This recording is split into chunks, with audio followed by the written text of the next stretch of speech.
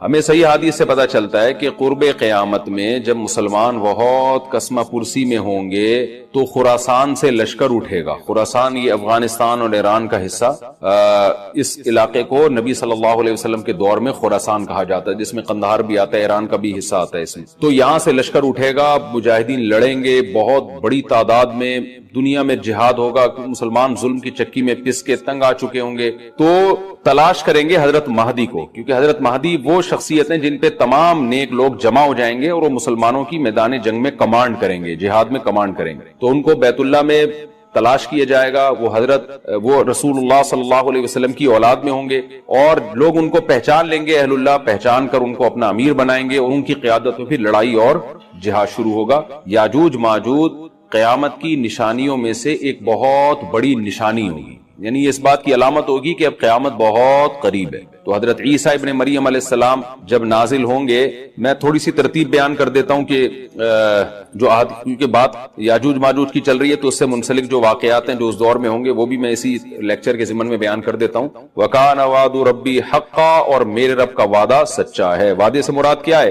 دونوں مراد ہو سکتے ہیں، یا تو قیامت مراد ہو سکتی ہے کہ قیامت میں سب چیزیں ہی ٹوٹ جائیں گی، یا جو احادیث میں آیا ہے کہ جب یاجوج ماجوج قرب قیامت میں ظاہر ہوں گے تو وہ دیوار ختم ہو جائے گی، یا تو وہ مراد ہے۔ وَتَرَكْنَا بَعْضَهُمْ يَوْمَئِذٍ يَمُوجُ فِي بَعْضٍ، اور ہم ان میں سے بعض کو، یعنی جو یاجوج ماجوج ہیں ان میں سے بعض کو، یومئذ، جس دن ایسا ہوگا، جس دن اللہ کا وعدہ آئے گا اور یہ دیوار ٹوٹے گی، یموج فی بعض، ہم ان کو ایسا کر دیں گے کہ یہ ایک دوسرے میں گھس رہے ہوں گے۔ یہ مضمون احادیث میں آیا ہے، دیکھیں قرآن میں اور احادیث صحیحہ میں جو یاجوج ماجوج اور اس دیوار کا ہمیں ملتا ہے نا، میں صرف اس کو آپ کے سامنے بیان کروں گا، باقی اس بارے میں ڈیٹیل میں آپ جائیں گے تو بہت کچھ آپ کو انٹرنیٹ پہ بھی مل جائے گا، مفسرین کی کتابوں میں بھی مل جائے گا، اور لوگوں کی اپنی اپنی تحقیقات ہیں، اپنے اپنے تبصرے ہیں، نہ میں ان تبصروں کو صحیح کہہ رہا ہوں نہ غلط کہہ رہا ہوں، کتابیں بھری ہوئی ہیں، وہ آپ جائیں پڑھیں اس کو، لیکن جتنی بات قرآن سے اور صحیح احادیث سے یاجوج ماجوج کے بارے میں ثابت ہوتی ہے، میں صرف اس کو آپ کے سامنے ابھی پیش کر رہا ہوں۔ پہلا عقیدہ تو یہ ثابت ہوتا ہے کہ یاجوج ماجوج ایک قوم ہے، انسان ہے، وہ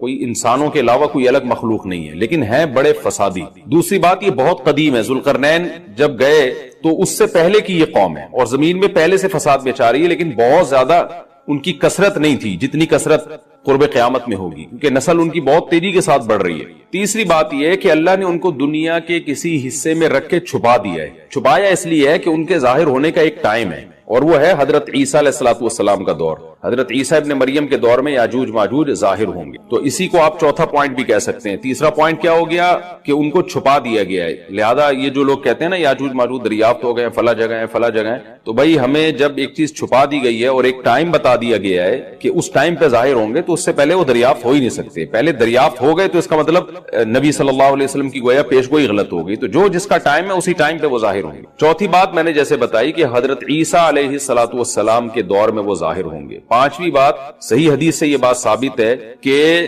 یاجوج ماجوج وہ جو دیوار بنی تھی اس کو چاٹتے رہتے ہیں، ختم کرتے ہیں۔ اب چاٹنا کا جو لفظ حدیث میں ہے اس سے مراد زبان سے چاٹنا بھی ہو سکتا ہے، اور یہ کنایا بھی ہو سکتا ہے کہ اس کو ختم کرنے کی کوشش میں لگے ہوئے ہیں۔ اور ایسے چاٹنا، جب ہم کوئی چیز چاٹتے ہیں نا تو بہت تھوڑی تھوڑی وہ ختم ہوتی ہے، تو اتنی موٹی اتنی بڑی دیوار ہے کہ وہ انہوں نے اپنی اسٹرگل اور اپنی محنت نہیں چھوڑی ہے، تو وہ دیوار کو کسی نہ کسی طریقے سے گھسائی میں اس کے لگی رہتے ہیں۔ تو زبان سے بھی چاٹنا ہو سکتا ہے اور کسی اور طریقے سے اس کو ختم کرنے کی کوشش بھی مراد ہو سکتی ہے۔ اور حدیث میں آتا ہے کہ ایک دن آئے گا وہ جب ختم ہونے والی ہوتی ہے نا، تو وہ کہتے ہیں کہ ہم کل اس کو دوبارہ شروع کریں گے اور کل ہم اس کو ختم کر دیں گے، لیکن وہ اللہ تعالیٰ اپنی قدرت سے دوبارہ اس دیوار کو اتنا ہی موٹا کر دیتے ہیں جتنا ذوالقرنین نے کیا تھا۔ تو قرب قیامت میں جب حضرت عیسیٰ علیہ السلام کا ظہور ہوگا تو وہ یہ کہیں گے ہم انشاءاللہ اس کو کل ختم کریں گے۔ تو انشاءاللہ کا لفظ جب استعمال کریں گے، کیونکہ وہ قوم ہے کافر، وہ اللہ پہ اعتماد کرنا، اللہ پہ توکل کرنا یہ چیز نہیں ہے۔ جیسے کافر تو نہیں کہے گا نا اللہ نے چاہا تو، تو وہ اللہ پہ یقین نہیں رکھتے، تو وہ جب اللہ کا نام لیں گے اور کہیں گے کہ اللہ نے چاہا تو ہم اس کو کل ختم کر دیں گے، تو پھر اسلام کی وجہ سے وہ دیوار ختم ہو جائے گی۔ اس کی مثال ایسے جیسے حدیث میں آتا ہے، پچھلی قوموں میں ایک نوجوان تھا جو جادوگر کے پاس بھی جاتا تھا اور راہب کے پاس بھی جاتا تھا، جس کا سورہ بروج میں تذکرہ ہے، والسماء ذات البروج میں۔ تو جب وہ نوجوان پکڑا گیا، وہ مسلمان ہو گیا تھا، بادشاہ نے اس کو بھیجا تھا جادوگر کے پاس کہ جادو سیکھے، لیکن وہ راہب کے پاس جاتا، عیسائیت سیکھی اس نے اور نیک مسلمان بن گیا۔ تو بادشاہ نے اس کو قتل کرنے کی حتی الامکان کوشش کی، مگر وہ قتل نہیں ہو پا رہا تھا۔ بادشاہ نے اس کو پہاڑ پہ بھیجا اپنے سپاہیوں کو لے کے کہ پہاڑ سے لے جا کے اس کو گرا دو، لیکن اللہ نے مدد کی کہ وہ سپاہی گر گئے، یہ بچ گیا۔ بادشاہ نے حکم دیا اس کو سمندر میں لے جا کے غرق کر دو، وہ سارے سپاہی غرق ہو گئے، یہ بچ گیا۔ تو کسی بھی طرح سے اس کی قتل کی کوششیں کامیاب نہیں ہو رہی تھی، تو اس نے بادشاہ سے کہا کہ تو اگر مجھے قتل کرنا چاہتا ہے نا تو چوک پہ کھڑا کر کے تیر مجھے مار اور کہے کہ بسم اللہ وربی ھذا الغلام، اس نوجوان کے رب کے نام سے میں اس کو قتل کرتا ہوں۔ تو اللہ کا نام لے کے مجھے مارے گا تو میں قتل ہو جاؤں گا۔ نوجوان یہ قربانی اس لیے دے رہا تھا کہ بادشاہ جب پوری پبلک کے سامنے اللہ کا نام لے گا تو لوگوں کو یقین آ جائے گا کہ بھئی اللہ کا نام لینے سے تو کام ہو گیا، اور اللہ کا نام لیے بغیر کام نہیں ہو رہا تھا۔ تو جو بادشاہ اللہ کو مانتا نہیں تھا، آج اس کو بھی اللہ کا نام لینا پڑا ہے۔ تو نوجوان نے یہ قربانی اس لیے دی کہ بادشاہ جب اللہ کا نام لے گا، لوگوں کو اللہ کی ذات پہ یقین آئے گا اور لوگ مسلمان ہو جائیں گے، عیسائیت کو قبول کر لیں گے۔ تو اس نوجوان نے یہ قربانی دی اور بادشاہ نے اللہ کا نام لے کے جب تیر مارا تو وہ نوجوان شہید ہو گیا، اور لیکن پورا ملک مسلمان ہو گیا، عیسائیت قبول کر لی۔ اور سورہ بروج میں پھر اللہ نے ان کا تبصرہ کیا، ان کا واقعہ بیان کیا ان کے بارے میں کہ کیسے بادشاہ نے خندقیں کھود کھود کے پوری قوم کو جو ہے وہ جو دین سے پیچھے نہیں ہٹے ان کو کس طرح سے آگ میں پھینک دیا ان سب۔ تو اس سے پتہ چلتا ہے کہ اس لیے کہ میں اس وقت مخاطب ہوں مسلمانوں سے، اگر غیر مسلموں سے خطاب ہوتا تو ان کو ہم کہتے اسلام میں داخل ہو جاؤ، مکمل کا لفظ استعمال نہ کرتے کیونکہ وہ تو مکمل باہر ہیں۔ لیکن ظاہر ہے جب مسلمانوں سے خطاب ہوگا تو ہم یوں کہیں گے کہ مکمل داخل ہو جاؤ، داخل تو پہلے سے ہوئے ہوئے ہیں۔ آج کل اسلام میں داخل کے بجائے نکالنے کا زیادہ ٹرینڈ چل پڑا ہے۔ ابن انشا ایک مزاحیہ گزرا ہے، اس نے اپنی کتاب میں لکھا کہ دائرے کی قسمیں، ہوتا ہے نا بچے جیومیٹری سیکھ رہے ہوتے ہیں، تو اس نے ان قسموں میں بتایا کہ ایک دائرہ اسلام کا دائرہ بھی ہے، اور اس میں کارٹون بنایا ہوا تھا ایک مولانا صاحب بیچ میں جو ڈنڈے سے لوگوں کو نکال رہے ہیں، اور بتایا کہ پہلے اس میں لوگوں کو داخل کیا جاتا تھا، آج کل اس سے لوگوں کو نکالا جا رہا ہے، نہیں یہ دائرہ اسلام سے خارج، یہ دائرہ اسلام سے خارج۔ بیان میں بیچ بیچ میں جو چیزیں یاد آتی ہیں تو میں جمعہ اور اتوار کے بیان میں کوشش کرتا ہوں ان کو بھی چلاؤں، کیونکہ واعظ و نصیحت کی مجلس ہے، جو چیز بھی آ جائے پارسل کر دینی چاہیے، جو بھی خیر کی بات، چاہے وہ موضوع سے ہٹ کے بھی کیوں نہ ہو، اس سے کوئی فرق نہیں پڑتا۔ یہ جو میں مسلمان کا لفظ استعمال کرتا ہوں، بہت سے لوگوں کو اس پہ بھی اعتراض ہے کہ مسلم ہوتا ہے، مسلمان تو نہیں ہوتا۔ قرآن و سنت میں ہمیں جو لفظ ملتا ہے وہ کیا ملتا ہے؟ مسلم۔ تو خوب سمجھ لیں، الفاظ کے بکھیڑوں میں پڑھنے کی ضرورت نہیں ہے۔ مسلم مسلمان، اردو میں مسلمان مسلم ہی کو کہتے ہیں، شاید یہ اس طرح سے وجود میں آیا ہے کہ فارسی میں مسلم مسلمان، جیسے طالب سے طالبان، جمع کا صیغہ جو ہے نا، طالب ایک طالب علم کو کہتے ہیں، طالبان بہت سارے طالب، تشنگان علم کہتے ہیں نا، جمع کا صیغہ ہے یہ فارسی میں، تو اردو میں فارسی بہت ہے، تو مسلم سے شاید مسلمان ہوگا، بہت سے مسلم یعنی مسلمز کو کہا جاتا ہوگا، تو پھر بن گیا مسلمان۔ اس میں کوئی کچھ ٹینشن لینے کا نہیں ہے، جیسے لفظ اللہ کو خدا کہہ دینے سے کوئی ٹینشن کی بات نہیں ہے، کوئی اتنے بڑا مسئلہ نہیں ہے۔ اللہ کو اللہ بھی کہہ سکتے ہیں، خدا بھی کہہ سکتے ہیں، فارسی میں خدا، گاڈ بھی کہہ سکتے ہیں انگلش میں۔ عمل میں مسلمان بالکل زیرو ہوتا جا رہا ہے، الفاظوں کے بکھیڑوں میں پڑا ہوا ہے۔ تو بار بار میں بات کہتا ہوں، فرقہ واریت ناموں کو دیکھ کے کہا جاتا ہے مختلف فرقے، ناموں کو ختم کرو، تو ناموں کو ختم کرنے میں ایک نیا فرقہ بنا لیتے ہیں، تو کسی بھی کوئی بھی چیز کی پہچان کچھ بھی بن جاتی ہے۔ لوگ اپنی آسانی کے لیے نا، زبان جو ہے نا، زبان لینگویج جسے کہتے ہیں ہم، یہ بالکل نیچرل وے میں وجود میں آتی ہے، اس میں آپ اگر کاٹ چھانٹ شروع کر دیں گے تو بہت بڑی مشکل ہو جائے گی۔ لوگ جب جس چیز کو جو نام دے دیں تو مان لینا چاہیے اس کو۔ اب یہ جو میں بار بار بتاتا ہوں، یہ میرا ٹاپک نہیں ہے، 2 منٹ میں بس اس کو سمیٹ کے آگے چلتے ہیں، کہ یہ جو دیوبندی، بریلوی، اہل حدیث اور فلانا ڈمکانا، حنفی، شافی، یہ لوگوں کے دیے ہوئے نام ہیں، یہ غیر مسلم کے مقابلے میں نہیں ہے، یہ مسلمانوں کے آپس کے مقابلے میں ہے۔ اب جب ایک چیز ہوگی تو اس کو نام تو دیا جائے گا نا، مسلم کے مقابلے میں، چاہے دیوبندی ہو، بریلوی ہو، شیعہ ہو، اہل حدیث ہو، جو بھی ہو، غیر مسلم کے مقابلے میں ہم سب کیا ہیں؟ مسلم ہیں۔ لیکن جب مسلمانوں میں مختلف مکتبہ فکر وجود میں آ گئے تو وہ ایک دوسرے سے فرق کیسے کریں گے؟ مسلم غیر مسلم سے کریں گے؟ اگر مسلم غیر مسلم سے کریں گے اس کا مطلب آپ دوسرے کو غیر مسلم مان رہے ہو. تو جب مختلف مکاتب فکر وجود میں آ گئے تو ان کا ایک دوسرے سے فرق کرنے کے لیے اسلام کے علاوہ کوئی اور نام دینا پڑے گا. ایک آسان سی مثال دے دیتا ہوں. ہندوستان میں فرقے نہیں تھے تو کچھ لوگ تیجا 40واں کرتے تھے, کچھ تیجا 40واں نہیں کرتے تھے. اب لوگوں نے تو فرق کرنا ہے نا, تو لوگوں نے اپنی آسانی کے لیے نام دے دیا کہ یار جو نہیں کرتے ان کا تعلق زیادہ تر دیوبند کے مدرسے سے ہے, تو لوگوں نے ان کو ہائی لائٹ کر دیا کس نام سے؟ دیوبندی کے نام سے. یہ پبلک کا دیا ہوا نام ہے. اور جو تیجے 40 میں کرتے تھے وہ ایک مکتبہ فکر تھا, ان کے پاس ان کے اپنے دلائل تھے, ان سے چاہے ہم متفق ہوں یا نہ ہوں لیکن انہوں نے کچھ بنائے دلائل, ان کی رائے تھی. تو جب وہ لوگ بڑی تعداد میں آ گئے اور وہ ربیع الاول میں یہ سب کچھ کرنے لگے جو وہ کرتے ہیں, تو ایک مکتبہ فکر تھا تو لوگوں نے اس کا نام کیا کر دیا؟ کیونکہ ان کا تعلق زیادہ تر بریلی سے تھا تو لوگوں نے خود کیا کہنا شروع کر دیا؟ بھائی یہ بریلوی ہے. اب اگر آپ کہیں نہیں ہم سب مسلم ہیں تو اس کا مطلب یہ ہوا کہ جو تیجے 40 میں نہیں کر رہے وہ بریلویوں سے فرق کے لیے لوگ ان کو نام دے مسلم. اس کا مطلب خود بخود مان لیا کہ جو تیجے کر رہے ہیں وہ غیر مسلم ہیں. اس سے فرقہ واریت کم ہوگی یا بڑھے گی؟ وہ کہے گا یار ہمیں تم نے غیر مسلم بنا دیا. تو مسلمانوں کے آپس میں جب ڈفرینس ہوگا نا تو اس میں فرق کے لیے یہی نام دیے جائیں گے. اب جو لوگ کہتے ہیں میں نہ دیوبندی نہ بریلوی نہ اہل حدیث نہ فلانا نہ ڈمکانا, تو ہم ان سے کہتے ہیں پھر آپ کا نظریہ کیا ہے, آپ کی سوچ کیا ہے؟ تو جو آپ کی سوچ ہے تو وہ سوچ کے لوگ تو پہلے سے پائے جاتے ہیں, تو وہی تو ہو گیا. نام آپ نے وہ نہیں رکھا لیکن وہ سوچ آپ کی پائی جاتی ہے. اور جب آپ اپنے آپ کو کہیں گے مسلم مسلم مسلم تو غیر مسلم سے فرق کے لیے تو مسلم کہا جائے گا, لیکن آپس میں فرق کے لیے اگر مسلم کہہ رہے ہیں اٹ مینس دوسرا کیا ہے, آپ اس کو غیر مسلم مان رہے ہیں. اور آسان کر دیتا ہوں پھر یہ چلتا ہوں آگے. یہ بہت زیادہ فرقے آج کل یہ لفظ بہت زیادہ چلایا جا رہا ہے. اس کے نام پہ فرقے کم نہیں ہو رہے, بنائے جا رہے ہیں, فیکٹریاں لگا دی ہیں فرقے بنانے کی. اب بہت سے لوگ کہتے ہیں ہمارا کوئی فرقہ نہیں ہے, حالانکہ اسلام میں سب سے پہلے 2 بڑے فرقے وجود میں آئے ہیں. یہ تو بعد کے ہیں نا, کسی نے بریلویت کا نام دے دیا, نام بعد میں آئے ہیں. یہ جو سوچ تھی وہ تو بہتوں کی ہمیشہ سے رہی ہے, جو نظریے تھے. سب سے پہلے جو وجود میں آئے جو آج تک قائم ہیں ان کی بات کر رہا ہوں, وہ شیعہ اور سنی وجود میں آئے ہیں. شیعہ حضرات کا جو بیسک دعویٰ ہے پنجتن پاک, اہل بیت کو اور حضرت علی کو, دیگر اصحاب رسول پہ فضیلت دینا, ان کے اپنے اصول ہیں, وہ ان اصولوں پر عمل پیرا ہیں. وہ 2 نمازیں ہمیشہ اکٹھی پڑھتے ہیں, وہ 3 طلاق کو ایک بھی نہیں مانتے, کچھ ایک مانتے ہیں کچھ ایک بھی نہیں مانتے. حضرت عمر رضی اللہ تعالیٰ عنہ کے فیصلوں کو بالکل لفٹ نہیں کراتے, تبھی وہ متع کو بھی جائز سمجھتے ہیں. ان میں بڑے فرق تھے ان کے اندر اور سنیوں کے اندر. ان کا عقیدہ بھائی 11 امام ہے 12 امام ہے, وہ امام کو بھی بہت زیادہ امام کو درجہ دیتے ہیں وہ. تو جو یہ عقیدوں کے حامل نہیں تھے, جن کا یہ عقیدہ تھا نہیں بھائی قرآن حدیث اور صحابہ خلفائے راشدین کو بھی ویلیو دینی ہے, تمام صحابہ کو ماننا ہے, ہر نماز اپنے ٹائم پہ پڑھنی ہے. سفر میں تو اختلاف ہے اہل سنت والجماعت میں آپس میں, لیکن جب حضر میں ہوں گے تو ہر نماز اپنے ٹائم پہ ہوگی. متع حلال نہیں ہے, 3 طلاقیں 3 ہوتی ہیں. تو جن کا یہ کانسیپٹ تھا ان کو کیا کہا جانے لگا؟ اہل سنت والجماعت. حالانکہ آپ کہتے نہیں ہم فرقوں میں نہیں پڑھیں گے, یہ مسلم ہیں, اس کا مطلب آپ نے ان کو کیا مان لیا؟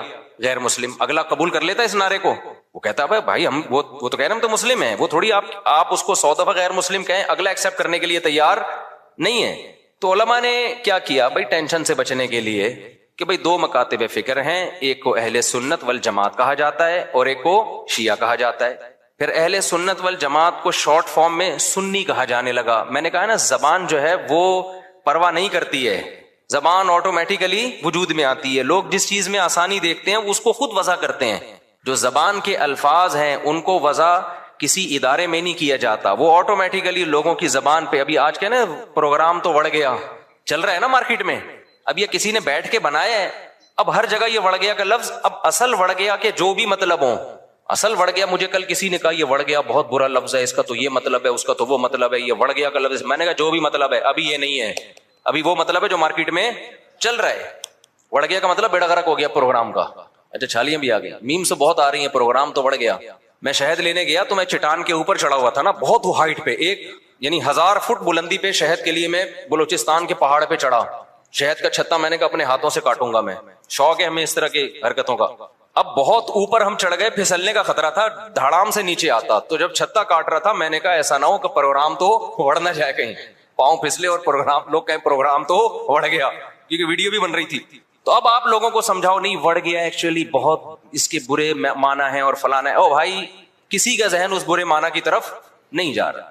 تو زبان بالکل نیچرل وے میں وجود میں آتی ہے اور اس کو جیسی ہے ویسے ہی رہنے دینا چاہیے, اس کو چینج نہیں کیا جا سکتا. تو اب بالکل ایسا ہی ہے کہ جو اہل سنت والجماعت تھے, شارٹ میں لوگوں نے ان کو کیا کہنا شروع کر دیا, سنی. اب آپ یہ کہیں میرا کوئی فرقہ نہیں ہے, میں کسی فرقوں کو نہیں مانتا, میں صرف مسلمان ہوں, تو لوگ آپ سے پوچھیں گے کہ بھائی آپ شیعہ ہو یا سنی ہو؟ وہ کہ میں شیعہ سنی کو نہیں مانتا, میں مسلم ہوں. میں کیا ہوں؟ خالص مسلم. تو اگلا پوچھے گا نا کہ آپ کے عقیدے کیا ہیں, آپ حضرت علی کو دیگر صحابہ پہ فضیلت دیتے ہو, آپ متع کو جائز سمجھتے ہو؟ وہ کہے نہیں. اسے کہا جائے آپ ہر وقت 2 نمازیں اکٹھے کرنے کے قائل ہو, ظہر ہمیشہ جیسے شیعہ لوگ پڑھتے ہیں؟ وہ کہے گا نہیں.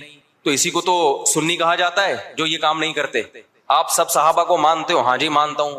تو یہی تو سنی ہے, انہی کو تو سنی کہتے ہیں. کہ نہیں میں سنی نہیں, میں مسلم ہوں.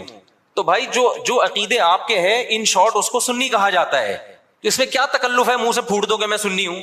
مان رہے ہو انہی عقیدوں کو, تو اسی کے تو لوگوں نے آسانی کے لیے ان شارٹ کیا کہنا شروع کر دیا, سنی کہنا شروع کر دیا. اب آپ اس لیے نہیں کہہ رہے اپنے آپ کو سنی کہ میں فرقے کی چھاپ نہیں لگانا چاہتا. بھائی چھاپ لگانا چاہو یا نہیں چاہو, پبلک جو ان عقیدوں کا حامل ہوتا ہے پبلک اس کو سنی ہی سمجھتی ہے. تو آپ بول دو میں سنی ہوں, کچھ نہیں ہوتا, اس سے کوئی قیامت نہیں آ جائے گی.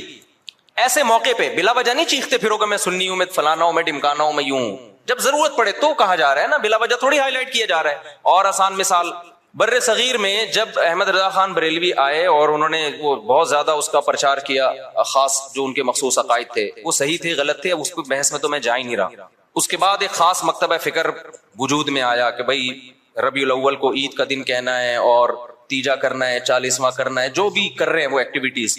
اب کیا ہوا کہ جب یہ ایکٹیویٹیز بڑھی ہیں تو لوگوں نے کہا یہ والے جو لوگ ہیں نا, کچھ لوگ یہ چیزوں کو مانتے ہیں اور کچھ لوگ ان چیزوں کو بولو نہیں مانتے. تو لوگوں نے جو نہیں مانتے تھے ان کو دیوبندی کہنا شروع کر دیا, جیسے ہم لوگ نہیں مانتے, ہمارے اکابر بھی نہیں مانتے تھے. تو لوگوں نے کہا کہ یار یہ جو مکتبہ فکر ہے نا ان کا تعلق زیادہ تانے بانے ان کے دیوبند مدرسے سے جا کے ملتے ہیں. تو چاہے اب تانے بانے دیوبند سے ملیں یا نہ ملیں, بر صغیر میں صرف دیوبند کا مدرسہ تھوڑی تھا, لاکھوں ہزاروں مدرسے تھے. چاہے جس مدرسے سے بھی فارغ ہو, چاہے وہ دیوبند کا نہ بھی ہو, پبلک نے اس کو کیا کہنا ہے, دیوبندی. کیونکہ پبلک آسانی دیکھ رہی ہے نا, آسانی دیکھ رہی ہے, اس کی ڈیپ میں نہیں جاتی, زبان میں نہیں اتنی ڈیپ میں جایا جاتا. لوگ کہتے ہیں یار ان شارٹ بتاؤ کیا ہو تم. اور جو لوگ یہ کام کر رہے تھے ان کو پبلک نے کیا کہنا شروع کر دیا, بھائی بریلوی کہنا شروع کر دیا. اب آپ کے ہاں کوئی بندہ رشتہ لے کر آیا اپنی بیٹی, آپ کی بیٹی کے لیے, بیٹھا ہوا ہے سامنے, چائے رکھ دیا آپ نے, ڈبو کے بھی نہیں کھا رہا, اس کو پتا ہے رشتہ ٹوٹنے کا خطرہ ہوتا ہے, ایٹیٹیوڈ کے خلاف ہے یہ, ڈبو کے کھانا نا, تمیز سے بیٹھا ہوا ہے. آپ لوگ کیا تھے کہ آپ تیجا بھی کرتے ہیں, 40واں بھی کرتے ہیں, عرس بھی مناتے ہیں, قوالیوں میں بھی جاتے ہیں. آپ کا ایک یہ سوچ ہے, آپ کو رشتہ اسی قسم کا چاہیے. میں سمجھا پا رہا ہوں, ادھر توجہ میری طرف. آپ کو رشتہ چاہیے اسی مزاج کا. تو آپ لڑکے سے ان شارٹ کیا پوچھو گے کہ آپ مسلم ہو یا غیر مسلم, یہ پوچھو گے. اگر آپ نے پوچھ لیا کہ بیٹا آپ ہمارا کوئی فرقہ نہیں ہے, ہم دیکھنا چاہتے ہیں آپ کی سوچ کیا ہے, ہم صرف مسلم ہیں, تو بیٹا آپ مسلم ہو یا غیر مسلم. وہ کیا کہے گا, میں کوئی ہندو عیسائی چمار لگ رہا ہوں آپ کو, تو شرم نہیں آتی آپ کس طرح کے سوال پوچھ رہے ہیں مجھ سے, بولو نا کیا ہو گیا, یہی کہے گا نا وہ جواب میں کہ دیکھو بیٹا ہم فرقوں کو تو مانتے نہیں, ہم تو یہ مانتے نہیں دیوبندی, بریلوی, اہل حدیث اور شیعہ سنی, بیٹا یہ سب چیزیں یہ تو منجن ہے, منجن. یہ کیا ہے, یہ فرقوں کے منجن ہے. بیٹا ہم سمپل مسلمان ہیں, آپ بتاؤ کیا ہو, آپ مسلمان ہو یا نہیں. اگلا کہے گا انکل ختنے دکھا دوں کیا میں آپ کو, میں مسلمان ہوں تو مسلمان گھرانے میں آیا ہوں نا. کس طرح کی باتیں کر رہے ہیں آپ بھی مسلمان ہیں, ہم بھی مسلمان ہیں. تو اب آپ یہ بتائیں کہ مسلمانوں میں آپ کا مکتبہ فکر کیا ہے, کس سوچ کے حامل ہیں آپ کی سوچ کیا ہے, آپ کے اصول اور ضابطے کیا ہیں. آپ تیجے 40 میں کرتے ہیں, کہے گا ہاں بیٹا. آپ عرس پہ جاتے ہیں, ہاں بیٹا. آپ نبی کو حاضر ناظر سمجھتے ہیں, ہاں بیٹا. اچھا تو آپ بول دینا منہ سے ان شارٹ کے ہم بریلوی ہیں, گھنٹہ میرا پی گئے آپ بیٹھ گئے. اور لڑکی والے بھی لڑکے سے یہ پوچھیں گے کہ بیٹا ان شارٹ آپ بتاؤ. اچھا لڑکا الٹے سوال پوچھ رہے ہیں, آپ مسلم ہیں, میں صرف مسلم ہوں, آپ بتائیں مسلم ہیں, وہ دیں گے رشتہ. پتہ نہیں کس قسم کا آدمی, ہم کہتے ہندو لگ رہے ہیں ہم تجھے شکل سے, کیا. تو وہ بھی ان شارٹ پوچھیں گے بیٹا آپ 2 بڑے مکتبہ فکر بر صغیر میں چل رہے ہیں, کچھ تیجے 40 میں کو مانتے ہیں, کچھ تیجے 40 میں کو نہیں مانتے. تو جو نہیں مانتے ان کو دیوبندی کہا جاتا ہے. لوگوں نے اپنی آسانی کے لیے نام دیا اور سوسائٹی نے اس کو ایکسپٹ کر لیا اس نام کو, اور جو کرتے ہیں ان کو بریلوی کہا جاتا ہے. تو ان شارٹ آپ بتا دو کہ آپ دیوبندی ہو یا بریلوی. وہ اگر کہتے میں بریلوی, چل بھائی ٹھیک, رشتہ ڈن ڈنا ڈن. اگر وہ کہتے کہ میں دیوبندی ہوں تو بھائی پتلی گلی سے نکلو. سمجھ رہے ہو, ناموں کی بات کر رہا ہوں میں. ہاں بلا وجہ اپنا نام ہائی لائٹ کرنا. اچھا ایک اور اس میں ہم اہل حدیث کو بھی اس میں لے لیتے ہیں. اہل حدیث کیا ہے؟ جب شیعہ سنی دو فرقے بڑے وجود میں آئے, جن کا ابھی تک فرقے تو بہت سارے بنے تھے, بہت سارے تو ختم ہی ہو گئے, کیونکہ جو باطل چیزیں زیادہ پنپتی نہیں ہے, اور پنپتی بھی ہے تو ایک جگہ قائم نہیں رہتی. آپ اگر 1200 سال پہلے کے شیعہ کو دیکھ لیں تو الگ تھے, 200 سال بعد والے الگ, آج الگ, تو وہ بہت یعنی ایک جگہ نہیں. آپ اہل سنت والجماعت کو دیکھیں گے نا تو 1200-1300 سال پہلے تھے, آج بھی اسی ٹریک پر ہیں وہ.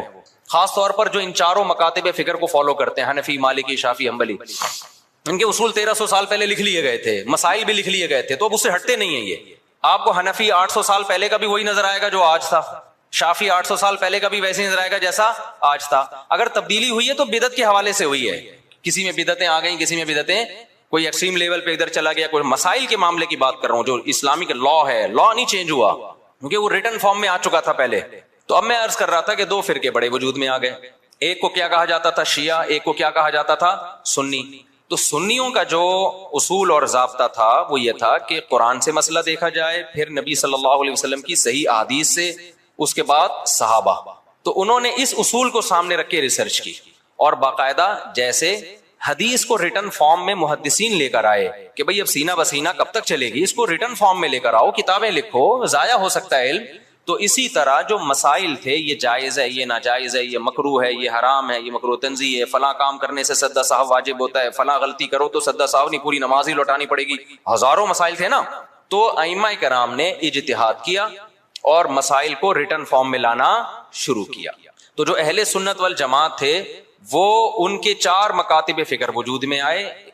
جو کام امام ابو حنیفہ نے کیا, اس کام سے جو متاثر ہوئے اور اس طریقے کو جنہوں نے فالو کیا, ان کو کیا کہا جانے لگا, حنفی.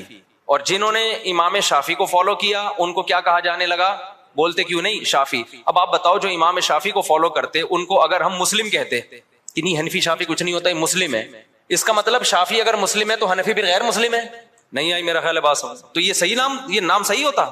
جنہوں نے امام مالک کو فالو کیا ان کو کیا کہا جانے لگا, مالکی. جنہوں نے امام احمد کو فالو کیا انہوں کو کیا کہا جانے لگا, حنبلی, جیسے کہ سعودی عرب میں. تو اللہ کا کرنا ایسا ہوا کہ یہ 4 اماموں کا فقہ دنیا میں چلا ہے صدیوں. بہت سارے مسائل میں ان میں اتفاق تھا. کچھ مسائل ایسے تھے کہ 2 امام ایک طرف, 2 دوسری طرف, کچھ میں 3 ایک طرف, 1 ایک طرف. تو جو اختلافی تھے وہ اب اختلافی رہ گئے ہمیشہ کے لیے, جو اتفاقی تھے وہ کیا بن گئے, اتفاقی بن گئے. اب جو اختلافی تھے تو علماء نے کہا کہ بھائی چونکہ اتنے بڑے بڑے ائمہ نے ریسرچ کا کام کیا ہے, یہ اختلاف اب حل نہیں ہو سکا.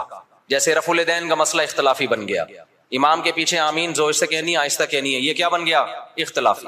ہاتھ یہاں باندھنے, یہاں باندھنے, یہ ذہن میں رکھے, سینے پہ ہاتھ باندھنا کسی مجتہد سے منقول نہیں ہے, بلکہ سعودی عرب کے ایک عالم کا بھی کلپ بھی آیا, انہوں نے کہا یہ مکروہ عمل ہے سینے پہ ہاتھ باندھنا, کیونکہ اس بارے میں صحیح حدیث موجود نہیں ہے. تو اگر میں کہتا نا ہندوستان کے کسی عالم کا, تو لوگ کہتے ہیں نہیں نہیں یہ تو مانتے ہی نہیں حدیثوں کو, حالانکہ غلط بات ہے, کیوں نہیں مانتے بھائی. لیکن سعودیہ کے, تبھی آپ نے ائمہ حرمین کو بھی دیکھا ہوگا سینے پہ ہاتھ نہیں باندھتے, وہ بھی نیچے ہاتھ باندھتے. تو 4 اماموں میں کسی کے ناف کے اوپر ہے, کسی کے ناف کے تھوڑا سا اوپر, کسی کا ناف کے بالکل اوپر. ایسا 4 میں سے کسی کی ریسرچ نہیں ہے کہ سینے پہ ہاتھ باندھے جائے, یہاں یوں کر کے ہاتھ باندھے جائے. خیر جو باندھتے ہیں ہمیں ان سے کوئی چڑ نہیں ہے, کوئی اتنا بڑا ایشو نہیں ہے یہ. میں تو صرف یہ بتا رہا ہوں کہ یہ جو الزام لگایا جاتا ہے نا کہ یہ لوگ حدیثوں کو نہیں مانتے, یہ الزام غلط ہے. کیونکہ حدیثیں میں ہوتا نا تو یہ 4 اتنے بڑے بڑے مجتہدین جن کو پوری امت نے, جو تابعین تبع تابعین کے دور کے لوگ تھے, ان کو تو حدیثیں زیادہ پہنچی تھیں, اور حدیث کی سند کی تحقیق یہ زیادہ اچھے طریقے سے کر سکتے تھے, یہ قائل ہوتے اس کے. تو ابن خزیمہ کی جو روایت ہے سینے پہ ہاتھ باندھنے والی, وہ صحیح روایت نہیں ہے. مصیبت آج کل یہ ہے کہ آپ کا جو مذہب ہوتا ہے, آپ وہ حدیث کو لازمی صحیح کہنا ہے, مارکیٹ میں جو چل رہا ہے, اور جو مخالف کی دلیل ہے وہ لازمی کیا ہے, پہلی نظر میں ہی ضعیف ہے, یہ چل رہا ہے مارکیٹ میں. خیر, تو ان 4 اماموں میں جب اختلاف کچھ باقی رہ گیا تو امت کے بڑے بڑے علماء نے فتویٰ دیا کہ بھائی اب یہ اختلاف ختم کرنا ممکن بولو نہیں, کیونکہ صحابہ میں یہ اختلاف تھا. کوئی یہاں ہاتھ باندھتا, کوئی ہاتھ چھوڑ کے نماز پڑھتا. صحابہ میں صحیح حدیث سے ثابت ہے ایک صحابی ہاتھ چھوڑ کے نماز پڑھتے تھے, اور یہ بھی ثابت ہے صحیح سند سے کہ مدینہ والے ہاتھ چھوڑ کے نماز پڑھتے تھے. تو امام مالک نے کہا کہ بھئی مدینہ والے جب ہاتھ چھوڑ کے نماز پڑھ رہے ہیں تو نبی کی آخری نماز تو انہوں نے دیکھی ہے, تو میں ہاتھ چھوڑ کے نماز کے قائل ہوں. ٹھیک ہے, ہاتھ باندھنے والی حدیثیں ہیں لیکن وہ پرانے زمانے کی ہیں. مدینہ کس کو فالو کر رہا ہے, نبی کے آخری عمل کو فالو کر رہا ہے, تو میں ہاتھ چھوڑ کے نماز. تبھی مالکیہ پوری دنیا میں جہاں بھی ہیں کیسے نماز پڑھتے ہیں, بولتے کیوں نہیں, ہاتھ چھوڑ کے. اب کبھی ہمیں ہاتھ چھوڑا ہوا بندہ نظر آ جائے نماز پڑھ رہا ہے تو ہمیں اشکال ہوتا ہے یار ساری دنیا تو ہاتھ باندھ کے نماز پڑھ رہی ہے, یہ کیوں چھوڑ رہا ہے؟ تو ہم بجائے اس کے کہ بولیں یہ مسلم ہے یا میں مسلم ہوں, تو کیا مطلب وہ غیر مسلم ہندو ہے وہ؟ تو ان شارٹ ہم کیا کہتے ہیں, یہ فقہ مالکیہ کو فالو کرتے ہیں. یہ کیا کرتے ہیں بھائی, یعنی مالکی ہیں. یہ کیا مطلب, یہ امام مالک کی جو تحقیق ہے اس کو زیادہ اس پر اعتماد کرتے ہیں. حدیثوں میں تو سب کچھ ملے گا آپ کو, جب سب کچھ ملے گا تو کسی نے ایک حدیث کو ترجیح دی, دوسری میں تعویل کی, کسی نے دوسری کو ترجیح دی, اس والی حدیث میں تعویل کی. میں سمجھا پا رہا ہوں اپنی بات؟ اور یار بہت سے نئے لوگ آ جاتے ہیں تو پرانی مثال دوبارہ ریپیٹ کر دیتا ہوں تاکہ یہ ٹاپک منجی ٹھک جائے, اس ٹاپک کی کمپلیٹ ہو جائے, پروگرام بڑے نہیں. دیکھو نبی صلی اللہ علیہ وسلم نے بنو قریظہ کی طرف, بخاری مسلم کی حدیث ہے, ایک لشکر کو روانہ کیا. خوب غور سے سننا تاکہ یہ فرقواریت کے نام پہ جو گند پھیلایا جا رہا ہے نا معاشرے میں, پہلے فرقواریت پھیلائی جا رہی تھی لیکن صاف پتہ چلتا تھا یہ فرقہ پرست ہے. اب لیبل لگایا جا رہا ہے اتحاد امت کا, لیبل چینج کر دیا لیکن فرقواریت پہلے سے زیادہ پھیلائی جا رہی ہے. لیبل چینج ہو رہا ہے اب خالی, یعنی اس طریقے سے پھیلائی جا رہی ہے کہ سانپ بھی مر جائے اور لاٹھی بھی نہ ٹوٹے. تو دیکھو نبی صلی اللہ علیہ وسلم نے بنو قریظہ کی طرف لشکر روانہ کیا. صحابہ کرام کا توجہ ہے نا آپ کی میری طرف. جب لشکر روانہ کیا تو آپ صلی اللہ علیہ وسلم نے صحابہ سے فرمایا کہ تم میں سے کوئی عصر کی نماز اس وقت تک نہ پڑھے جب تک بنو قریظہ نہ پہنچ جائے. اب صحابہ کے پاس اس سے زیادہ صحیح حدیث کوئی ہو سکتی تھی؟ اس کی تو کوئی سند بھی نہیں ہے, ڈائریکٹ سن رہے ہیں نبی کے زبان اقدس سے. جتنے بھی صحابہ تھے نبی نے سب کو کہا عصر کی نماز جب تک بنو قریظہ نہ پہنچ جاؤ تمہیں پڑھنے کی اجازت. جملہ کمپلیٹ کریں نہیں ہے. اللہ کی قدرت کے جب راستے میں وہ گئے ہیں تو نماز قضا ہونے لگی, دیر ہو گئی ان کو مقام تک پہنچنے میں. اب صحابہ پریشان ہو گئے, بھائی اب پڑھیں گے نہیں پڑھے؟ بعض حضرات نے کہا بھائی نبی کا آرڈر ہے نہیں پڑھنی, قضا کریں گے نماز, کیونکہ ہم تو نبی کے حکم کے محتاج ہیں. ہم پڑھتے کیوں تھے, نبی نے حکم دیا تھا نا, تو جب نبی نے چھوڑنے کا حکم دیا ہے تو چھوڑیں گے. دوسرے صحابہ نے کہا کہ نہیں بھائی, نبی کا مطلب یہ تھوڑی تھا کہ قضا کر دو. آپ جب کسی کو بھیجتے ہیں کہ بھائی یہاں سے حیدرآباد جا رہے ہو, دیکھو بیٹا وہیں پہ نماز پڑھنا, راستے میں خطرہ ہے, کوئی بھی مسئلہ ہو سکتا ہے, تو مطلب یہ آپ کو یقین ہے کہ اثر تک پہنچ جائے گا. قضا کرنے کی تھوڑی اجازت ہے, کیونکہ قرآن میں آتا ہے حافظوا علی الصلوات والصلاۃ الوسطی, درمیانی نمازوں کی حفاظت کرو. درمیانی تو اثر کی نماز ہے, اس کی تو خاص تاکید ہے. تو نبی کا حکم تو یہ ہے, لیکن نبی کا مقصد یہ بولو نہیں تھا. نبی عالم الغیب تھوڑی, ان کو کیا پتا تھا کہ یہ قضا کر لیں گے, تو اس لیے ہم پڑھیں گے. اب دو جماعتیں بن گئیں, ایک نے کہا ہماری رائے ہے کہ ہم نے پڑھنی ہے, دوسرے نے کہا ہماری رائے ہے کہ ہم نے. دونوں کا مقصد کیا, خواہش نفس تھا. اب اگر وہ دونوں پھٹا شروع کر دیتے وہاں پہ کہ تو حدیث کا منکر ہے, معاذ اللہ نقل کفر منجن بیچ رہے ہو تم لوگ, ہمارے پاس صحیح حدیث ہے, نبی نے کہا ہے کہ نہیں پڑھنی, بس ہم نہیں پڑھیں گے. اور جو نہیں پڑھے گا ہمارے ساتھ, جو پڑھے گا وہ دائرہ اسلام سے خارج ہے, وہ حدیث کا منکر ہے, وہ گمراہ ہے, وہ جہنمی فرقوں میں ہے. اس سے فرقواریت کم ہوتی ہے بڑھتی؟ بولتے کیوں نہیں, لڑائی پیدا ہوتی, پھڈا پیدا ہوتا. جن کا خیال تھا نہیں پڑھنی, انہوں نے کہا بھائی ہمیں یہ سمجھ میں آ رہا ہے, اب نبی موجود تو ہے نہیں کہ ہم ان سے پوچھیں یا رسول اللہ آپ کا مطلب کیا تھا. رابطہ بھی نہیں ہے, کوئی فون بھی نہیں تھا اس زمانے میں. دوسرے فریق نے کہا بھائی ہمیں تو یہی لگ رہا ہے کہ نبی کا یہ مفہوم نہیں تھا, وہ تو ہمیں آسانی کے لیے نبی نے حکم دیا تھا, راستے میں خطرات ہوتے ہیں, قضا تھوڑی ہو سکتی ہے, ہمیشہ پڑھی ہے بھائی, تو آج بھی پڑھیں گے ہم. انہوں نے پڑھ لی. اب انہوں نے نہیں پڑھنے والوں کو یہ نہیں کہا کہ تم تو مطلب ہی نہیں سمجھتے حدیثوں کا, تمہارے تو کھوپڑی میں سینس. آج کل فروعی مسائل میں اسی طرح چیلنج کیا جاتا ہے نا, جب فروعی مسائل میں اختلاف کو ذکر کیا جاتا ہے تو مذہبی اسکالر کا ایٹیٹیوڈ یہی ہوتا ہے, بدتمیزی والا. تو صحابہ میں سے جن کا خیال تھا پڑھنی چاہیے پڑھ لی, جن کا خیال تھا نہیں پڑھنی چاہیے نہیں پڑھی. دو مکتب فکر وجود میں آ گئے کہ نہیں آ گئے اس لحاظ سے وقتی طور پہ. اچھا دونوں نے ایک دوسرے کے پیچھے نمازیں بھی نہیں پڑھی, یہ بھی ذہن میں رکھیں. جب وہ پڑھ رہے تھے تو انہوں نے ان کی اقتدا نہیں کی ہے, ان کا خیال تھا یہ غلطی پر ہے. جب ایک جماعت نماز پڑھ رہی تھی تو دوسرے نے یہ ان کے پیچھے نماز نہیں پڑھی, کیونکہ ان کا خیال یہ تھا بھائی نبی کا مقصد, نبی نے حکم دیا نہیں پڑھنی ہے تو ہم کیسے پڑھ لیں. تو وہاں کسی نے فتویٰ نہیں لگایا کہ یہ دونوں ایک دوسرے کے پیچھے نمازیں ہی نہیں پڑھتے, یہ تو ویسے ہی کیا ہیں, گمراہ ہیں. بھائی کیسے پڑھے, ان کی رائے یہ کہ یہ ٹھیک نہیں کر رہے, اس لیے نہیں پڑھی انہوں نے نماز. تو میری اگر رائے یہ ہے کہ یہ والا مکتبہ فکر سنت کے مطابق نماز نہیں پڑھتا, یا ایسے نماز پڑھتا ہے کہ میری رائے کے مطابق وہ شرائط ہی نماز کی پوری نہیں ہوتی, تو میں نہیں پڑھوں گا. آپ مجھے کیوں گن پوائنٹ پہ مجبور کر رہے ہیں کہ پڑھو اس کے پیچھے آپ, فرقواریت کو ختم کرنے کے لیے. اس سے فرقواریت تھوڑی ختم ہوگی. فرقواریت کیسے ختم ہوگی, جو صحابہ کا ایٹیٹیوڈ تھا, جس نے پڑھنی ہے پڑھ لے, نہیں پڑھنی ہے نہیں پڑھے. کسی نے گن رکھ کے دوسرے کو نہ پڑھوانے کی کوشش کی اور نہ چھڑوانے کی کوشش کی. میں سمجھا پا رہا ہوں, خدا کی قسم قدر کر لو ان باتوں کی, قدر کر لو. قدر کر لو ان باتوں کی. یہ جو آج کل نئے نئے اسکالر جراثیم پیدا کر رہے ہیں نا, یہ بہت خطرناک جراثیم ہیں, ان سے تم گمراہ ہو جاؤ گے. پھر کیا ہوا, جب یہ فریق نبی کی خدمت میں پہنچا ہے واپس, نبی کو اطلاع دی گئی کہ ایک نے ایسا کیا, دوسرے نے ایسا کیا, نبی نے کسی کو ملامت بولو نہیں کی. یہاں سے فقہا کو ایک اصول مل گیا قیامت تک کے لیے, بھائی حدیث کی تشریح میں اگر اختلاف ہوگا تو وہ اختلاف برا نہیں ہے. میں سمجھا پا رہا ہوں اپنی بات؟ اگر حدیث کی تشریح میں اختلاف, دیکھو جن صحابہ نے نماز چھوڑی انہوں نے حدیث کے الفاظ لیے, ایسا ہی ہے نا. جنہوں نے نماز پڑھی کیا انہوں نے حدیث نہیں لی؟ انہوں نے لی. انہوں نے حدیث میں تعویل کی, انہوں نے کہا حدیث کا یہ مطلب نہیں ہے. کیوں نہیں ہے بھائی یہ مطلب؟ کیوں نہیں ہے؟ اس لیے کہ قرآن کہہ رہے ہیں اثر کی حفاظت کرنی ہے, تو قرآن کا بھی تو حکم ہے نا, اس کو بھی تو فالو کرنا ہے. اب اگر کوئی ہمارے سامنے حدیث کا ریفرنس پیش کرتا ہے اور ہمارے خلاف جاتا ہے, ہم کہتے ہیں حدیث کا یہ مطلب نہیں ہے, تو 2-2 فٹ توے پر اچھلنے شروع کر دیتا ہے وہ کہ دیکھو نبی کی حدیث آئی, بجائے سینے سے لگانے کے فوراً کہہ رہے ہیں حدیث کا یہ مطلب نہیں ہے. یعنی یہ بتائیں گے ہمیں کیا مطلب ہے. اور بھائی ہم جو مطلب دوسرا بتا رہے ہیں وہ اس لیے بتا رہے ہیں کہ اس کے مقابلے میں دیگر دلائل کو بھی تو دیکھو, قرآن کو بھی تو دیکھو, حدیث متواتر کو بھی تو دیکھو. اس لیے ابن قیم رحمہ اللہ تعالیٰ نے ان صحابہ کی رائے کو زیادہ ترجیح دی ہے جنہوں نے نماز پڑھی ہے. انہوں نے کہا انہوں نے کیا کیا ہے کہ حدیث کا ایسا مفہوم بیان کیا کہ وہ حدیث دیگر حدیثوں سے اور قرآن کی آیتوں سے میچ کر گئی ہے. وہ زیادہ ان کا مذہب ثواب سے سواد والا ثواب یعنی درستگی کے زیادہ قریب تھا. تو یہی امام حنیفہ کا اصول ہے کہ جب بھی کوئی حدیث آتی ہے چاہے صحیح حدیث ہو, وہ قرآن اور احادیث مشہورہ متواترہ پہ پیش کرتے ہیں.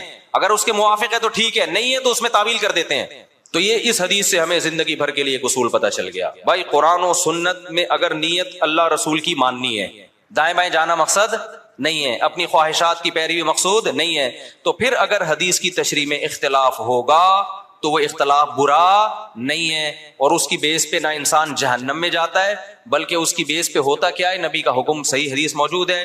اذا اجتہد المجتہد, جب کوئی اجتہاد کرتا ہے, مجتہد عام آدمی نہیں, مجتہد اجتہاد کرتا ہے, فإن اخطأ فلہ اجر, غلطی کرے گا پھر بھی اجر ملے گا, وإن اصاب فلہ اجران, درست نتیجے تک پہنچے گا 2 اجر ملیں گے اس کو. ہم کہتے ہیں دونوں صحابہ میں سے ایک نے صحیح کیا دوسرے نے غلط کیا, لیکن جس نے غلط بھی کیا نیت ٹھیک تھی ان کو یہی سمجھ میں آیا تو غلط کے باوجود ان کو اجر ملا, اور جنہوں نے صحیح کیا تو ان کو کتنے اجر ملے؟ بولو 2 اجر ملے. لیکن اتنی بات ثابت ہو گئی کہ نہ انہوں نے ان پہ طعنا تشنیع طنز کیا نہ انہوں نے ان پہ طنز کیا. اب ہوا یہ کہ چاروں اماموں نے جب اجتہاد کیا تو اس کے نتیجے میں بھی یہی ہوا ہے کہ بہت سے مسائل میں آپس میں کیا ہو گیا؟ اتفاق. مثال کے طور پر اس مسئلے میں اتفاق ہو گیا کہ حالت اقامت میں حضر میں 5 نمازیں اپنے ٹائم پہ پڑھی جائیں گی, 2 نمازیں اکٹھی نہیں کی جائیں گی. سفر میں 3 امام اس کے قائل ہوئے کہ 2 اکٹھی کی جائیں گی. امام صاحب نے کہا کی جائیں گی مگر کس طریقے سے؟ قضا کر کے نہیں, بلکہ ظہر کو آپ عصر کے قریب لے کے جائیں گے, پھر پڑھیں گے, پھر عصر کو مقدم کریں گے. انہوں نے حدیثوں میں یہ مفہوم کیوں بیان کیا؟ وہی اصول تھا ان کا, بھائی پہلے کس پہ پیش کرو؟ قرآن پہ. تو قرآن تو ہر نماز سفر ہو یا حضر اپنے ٹائم پہ پڑھنے کا حکم دے رہا ہے آپ کو, تو انہوں نے کہا اس طریقے سے جمع کی جائیں گی. اب کیا ہوا, اسی طرح صدقہ فطر میں اختلاف ہوا. امام ابو حنیفہ نے کہا حدیث میں آتا ہے کہ آٹا دے دو کسی غریب کو, تو اگر کوئی پیسے دے دے تو بھی ٹھیک ہے, مقصد تو پورا ہو گیا. تینوں اماموں نے کہا نہیں بھائی مقصد نہیں, حدیث میں جب آٹا ہے تو ہم کیا دیں گے؟ آٹا ہی دیں گے. لہذا آپ نے سعودی عرب میں دیکھا ہوگا جب وہ عید کے دن فطرانہ دیتے ہیں تو آٹے کی تھیلیاں لے کر آتے ہیں عیدگاہ میں, دیکھا ہوگا نا جو لوگ سعودی عرب میں رہے ہیں. ہمارے یہاں ڈائریکٹ پیسے جمع کرا دیتے ہیں, ایسا ہی ہے کہ نہیں ہے؟ اب کیا ہوا, امام شافعی کی رائے ہوئی کہ بھئی ہاتھ یہاں باندھے جائیں, امام حنیفہ کی رائے ہوئی ہاتھ یہاں باندھے جائیں, امام مالک کی رائے ہوئی کہ ہاتھ چھوڑ دیے جائیں. تو یہ سب چیزیں حدیثوں میں ہمیں ملتی ہیں.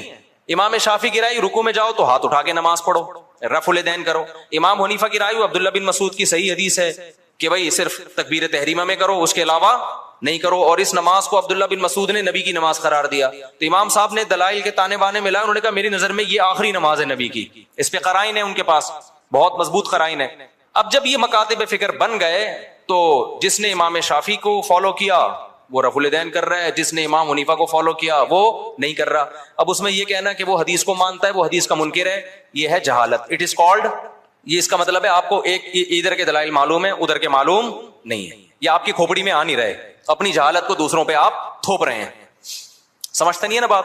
امام صاحب کا جو مذہب ہے رفع الیدین نہ کرنے میں بہت مضبوط مذہب ہے. امام ترمذی امام بخاری کے شاگرد لکھتے ہیں کہ زیادہ تر صحابہ رفع الیدین نہیں کرتے تھے. اس پہ میں کئی دفعہ پیش کر چکا ہوں حوالے, لیکن ابھی یہ ٹاپک نہیں ہے رفع الیدین, ایسا نہ ہو میرا پورا بیان وہ رفع الیدین کے کلپ نکال کے آگ لگا دیں اس میں.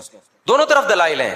تو امت نے کیا کیا, انہوں نے کہا یہ کام اب ہو چکا ہے, فقہ مرتب ہو گیا, اب جو جس کو فالو کرے. زیادہ تر ہوا ہی ہے کہ جو مکاتب فکر کے لوگ جس علاقے میں اسلام لے کر گئے تو غیر مسلم آٹومیٹیکلی اسی فقہ میں داخل ہو گئے. اب چونکہ ہندوستان میں جو اسلام آیا تو کوفہ اور بصرہ سے آیا ہے. کوفہ بصرہ میں عبداللہ بن مسعود اور علی کے شاگرد رضی اللہ ان کے زیادہ شاگرد تھے, وہ اسلامی خلافت کا ذریعہ تھا.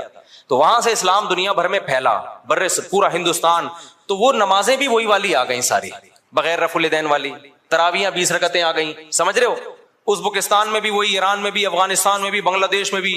تو میجورٹی جو تھی وہ وداؤٹ رفع الیدین نماز پڑھنے لگی. اور چونکہ یہ امام حنیفہ کی رائے تھی تو اس مکتبہ فکر کو کیا کہا جانے لگا, بولو حنفی. اب اگر اس کو ہم مسلم کہتے, اس کا مطلب جو رفع الیدین کرنے والے ہیں وہ کیا ہیں, غیر مسلم. تو یہ کوئی عقل کی بات ہوتی؟ یہ میں اس لیے کہہ رہا ہوں, لوگ کہتے ہیں نا ہم نہ حنفی نہ شافی, ہم تو صرف مسلم ہیں. ابے تو پاگل ہے, تو منجن بیچ رہا ہے. بھائی ہم حنفی ہیں, شافعی اور مالکیہ کے مقابلے میں حنفی ہیں. غیر مسلم کے مقابلے میں کوئی حنفی شافعی نہیں ہوتا, اس میں ہم کیا ہیں, اس میں تو مسلم ہیں سارے.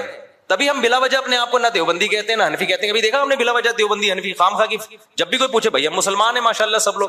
جہاں ضرورت پڑتی ہے, جیسے رشتہ لینے کے لیے گئے تو اگلا پوچھے گا تو دیوبندی ہے بریلوی, آپ نے کہا میں مسلم ہوں, علمی کتابی ہوں, تو وہ کہے گا تو کیا ہے بھائی, تو تیجا کرتا ہے کہ نہیں کرتا؟ وہ کہے میں نہیں کرتا, تو بولنا دیوبندی ہوں, پھوٹتا کیوں نہیں منہ سے؟ یا تو دیوبندی ہے یا اہل حدیث ہے, یہ دونوں نہیں کرتے. کیا خیال ہے بھائی, یا تو دیوبندی ہے یا کیا ہے, اہل حدیث ہے؟ کہ نہیں میں کچھ بھی نہیں ہوں. تو کیوں ٹائم ویسٹ کر رہا ہے بھائی تو؟ آپ اس سے پوچھ رہے ہیں لڑکی والوں سے آپ کیا ہیں, وہ کہیں میں ہم مسلم ہیں. او بھائی مسلمان کیا میں ہندو لگ رہا ہوں آپ کو شکل سے؟ آپ تیجا کرتے ہیں, ہاں جی کرتا ہوں. آپ ربیع الاول کو عید مناتے ہیں, ہاں جی. تو بولو منہ سے. ان شارٹ ایسے لوگوں کو کیا کہا جاتا ہے, بریلوی کہا جاتا ہے. فرقواریت تو جب پھیلتی کہ جب ہم بلا ضرورت ان ناموں کو استعمال کر رہے ہوتے خام خواہ میں. جہاں ضرورت نہیں ہے وہاں بھی اپنے نام کے ساتھ بلا وجہ کا حنفی لگایا ہوا ہے, بلا وجہ کا شافی لگایا ہوا ہے, بلا وجہ کا دیوبندی لگایا ہوا ہے, بلا وجہ کا اہل حدیث لگایا ہوا ہے. یہ تو بلا وجہ کا ہے. پھر ہم کہتے ہیں یار بلا جہاں ضرورت ہوگی وہاں یہ نام استعمال کیا جائے گا, جہاں ضرورت نہیں ہے تو وہاں یہ نام استعمال نہیں کیا جائے. اور جس کا کوئی نام ہی نہیں ہے, کہیں بھی منسوب نہیں ہے, اس کا مطلب وہ بالکل فارغ ہے. اس کا مطلب وہ, کیونکہ جتنے بھی مسلمانوں میں فرقے چلے آ رہے ہیں وہ یا تو یہی ناموں سے ہیں, اور حدیث میں آتا ہے جو اہل حق ہے وہ ہمیشہ رہیں گے. تو آپ جب نئی چیز مارکیٹ میں لا رہے ہو تو آپ کبھی بھی اہل حق میں شامل نہیں ہو سکتے. تو اس لیے جلدی اب ہو گیا تو اب کیا کروں, پھر اس کو جلدی سے نمٹاتا ہوں میں جلدی سے اس ٹاپک کو. تو یہ جو سنیوں کے 4 مکاتب فکر تھے نا, ان میں وہ اختلاف نہیں ہے جو شیعہ اور سنی کا اختلاف ہے, کیونکہ یہ سب قرآن کو مانتے ہیں, حدیث کو مانتے ہیں, ایک دوسرے کا احترام کرتے ہیں, سب بدعت کے خلاف ہیں. تھوڑے ان میں آگے جا کے اختلاف آتے ہیں. تو اس اختلاف کو ختم کرنا اب پاسبل نہیں ہے, کیونکہ اگر پاسبل ہوتا تو اتنے بڑے بڑے ائمہ اور ان کے شاگرد ختم کر چکے ہوتے. اب امت نے کیا کیا کہ بھائی اب بجائے اس کے کہ وہی بحثیں دوبارہ ہوں, امت کی صلاحیتیں جہاد کے میدانوں میں اور بے حیائی کے خاتمے اور بدعت کے خاتمے میں خرچوں. امت کے علماء صلحاء نے فتویٰ دیا بھائی اب کیونکہ ہماری نظر میں اہل سنت والجماعت وہ حق پرست فرقہ ہے, وہ اہل حق میں سے ہیں, تو سنی جو ہے ہماری نظر میں, کیونکہ حدیث میں جو علامتیں بیان کی گئی ہیں ما انا علیہ و اصحابی, جو میرے اور صحابہ کے طریقے پہ چلے گا. تو شیعہ حضرات چونکہ صحابہ کو نہیں مانتے, تو ہماری رائے یہ کہ بھائی ہم نجات یافتہ فرقہ کس کو سمجھتے ہیں, سنیوں کو. ہاں ہم لڑائی کے قائل نہیں ہیں کہ شیعوں کو جا کے تنگ کرنا شروع کر دیں, کیونکہ آپ کی رائے سے اگر کوئی اختلاف کرتا ہے تو میں نے بتایا 100 دفعہ اختلاف کرے, اس سے پھڈا نہیں ہوتا. پھڈا جب ہوتا ہے جب آپ منہ پہ جا کے کسی کو برا بلا کہنا شروع کر دو, یا ہر وقت بیان میں آپ ان کو برا بلا کہہ رہے ہو. اپنی علمی رائے بیان کر دیں, اس کے بعد کیا ہو جائیں آپ خاموش, جس نے آنا ہوگا آ جائے گا, نہیں آنا ہوگا تو چھوڑو رہنے دو. کیا خیال ہے بھائی؟ فرقواریت جب پیدا ہوگی جب آپ اس کو برا بلا کہیں گے. آپ کہیں بھائی ٹھیک ہے بھائی آپ کی رائے, آپ نہیں عمل کریں, آپ 2 نمازیں اکٹھی پڑھیں, آپ ٹھیک ہے جیسے ہمیشہ سے ہوتا رہے. کہیں بھی لڑائی کی کوشش ہوئی ہے تو علماء نے اس کو ختم کرنے کی کوشش کی ہے. لڑائی بھی ناجائز ہے, اور وہ طریقہ جس سے لڑائی پھیلے, ممبروں پہ نام لے کے مخالفت کرنا, ممبروں پہ نام لے کے برا بلا کہنا. آپ کہ میں تو لڑائی نہیں کر رہا, تو بھائی ذریعہ تو بن رہے ہو نا. ایک آدمی اپنی ساس یا سسر کے خلاف ممبر پہ بیٹھ کے بولتا رہتا ہے, جب وہ آئے گریبان پکڑے مارا انہوں نے اس کو, سالوں نے مارا, تو کہہ رہے میں نے آج تک تم پہ ہاتھ نہیں اٹھایا, تم پتہ نہیں کیوں مجھے مار رہے ہو, میں تو ہمیشہ محبت کی بات کرتا ہوں, میں نے کبھی تمہیں نہیں کہا کہ لڑائی کرو. کہہ رہے بھائی تو لڑتا نہیں ہے لیکن تو باتیں کر رہا ہے کہ لڑوانے والی. تو بعض لوگ گھننے بنے ہوئے ہوتے ہیں. تو شیعہ سنی لڑائی ہمارا ملک اس کا متحمل نہیں ہے. جو ان کا عقیدہ ہے بھائی وہ ان کو کرنے دو. آپ محبت والے انداز سے دلائل سے لوگوں کو بتا دو بھائی یہ ہماری نظر میں ٹھیک ہے اور یہ کیا ہے غلط ہے, تمہاری مرضی, ادھر چلے جاؤ ادھر آ جاؤ. یہ طریقہ صحیح ہے. تبھی ہم سے ہر طرح کے لوگ ملتے ہیں, شیعہ بھی ملتے ہیں, اہل حدیث بھی ملتے ہیں, ہر طرح کے. ہم حالانکہ میں تو دلائل سے بات کرتا ہوں کہ بھئی یہ ہماری نظر میں ٹھیک ہے, یہ لڑنے بھڑنے والی بات بولو نا کیا ہو گیا, نہیں ہے. ملک میں پھڈے پہلے کم میں چل رہے